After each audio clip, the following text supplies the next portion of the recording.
French Revolution was a rebellion against the government by the people so that they could bring about change and live better lives, not just for the present, but for the people of the future. They wanted freedom, equality, and to have checks on the king's power. But was this goal achieved? Did this bring about the change that was needed for the French, or did it cause chaos and more inequality than before? We now put the French Revolution on trial in history versus the French Revolution. It was the late 70s. The Enlightenment was spreading all across Europe, giving new ideas that the people needed, ideas that pushed them to rebel for the greater good. Ideas of individualism, freedom, equality, and justice were now important.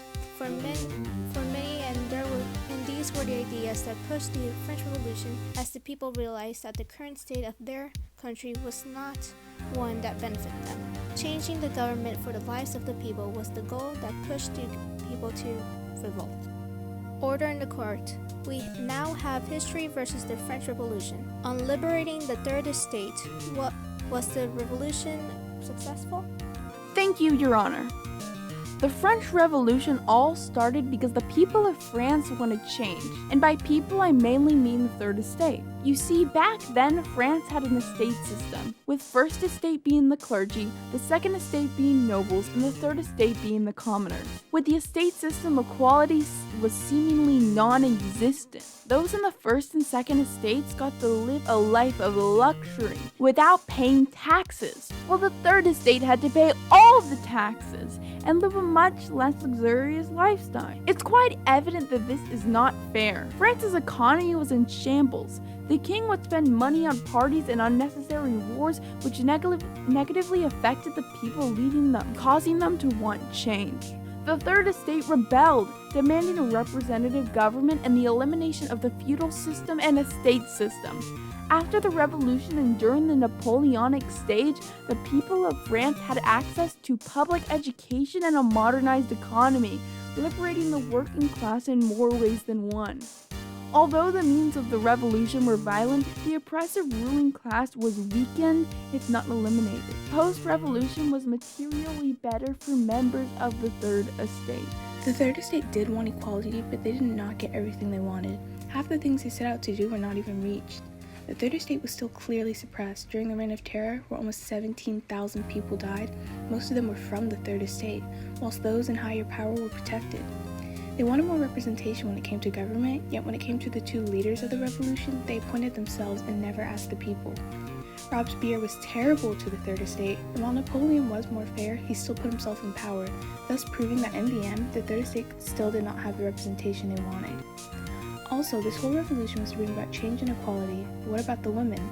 They were stripped of their rights, they could not get an education or own their own children, and they were seen as lesser than the men.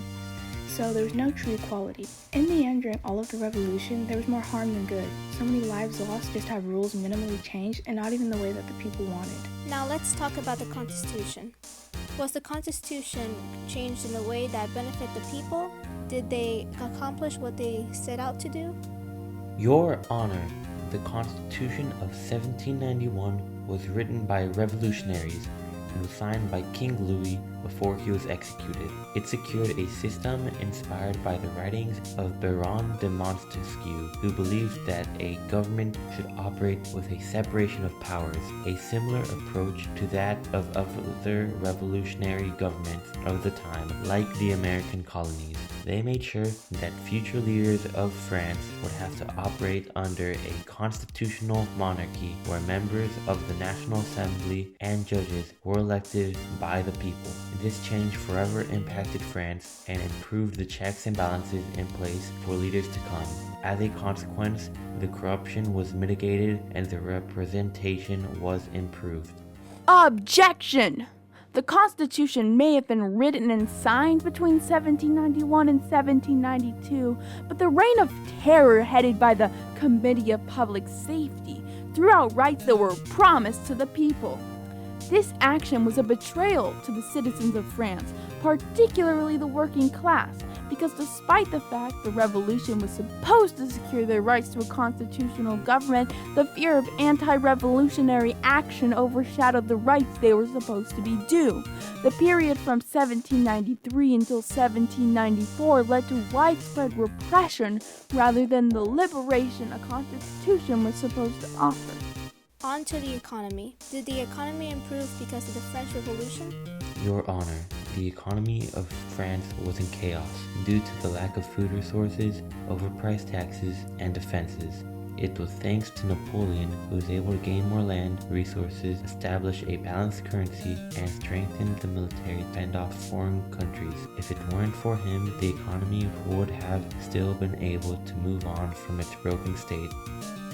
Napoleon did help our country's economy recover from the revolution. However, his ambitions for conquering more land to spread power and receive more resources led to another downfall.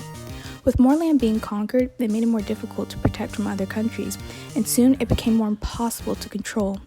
Yes, we are grateful for his help, but it was unnecessary to own more than enough land than needed. What about the rights of man and citizen?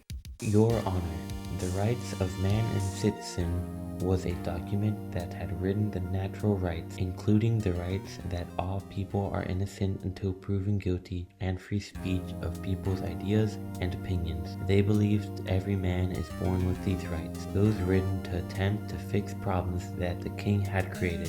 The people of France fought until they got the king to go to Paris and sign the document they had made for the rights they deserved. The article was based off of the works of John Locke, a philosopher who believed in 3 natural rights all humans had, which were life, liberty, and property, and it was written with help from people who fought in the American Revolution.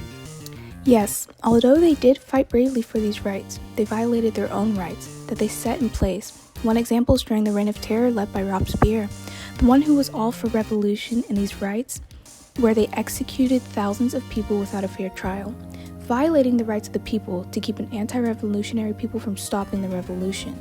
When it comes to evaluating the actions of history, it can become a moral gray area. In terms of the French Revolution, the question of if there is a limit to the violence that is justified when overthrowing an oppressive state continues to be debated. The actions of Napoleon and the revolutions who preceded him in France are built on frustration with the status quo, but the fundamental question is, can the actions of a revolutionary group betray the original intent and go too far? Or is it true that in case of the French Revolution versus history, the ends justify the means?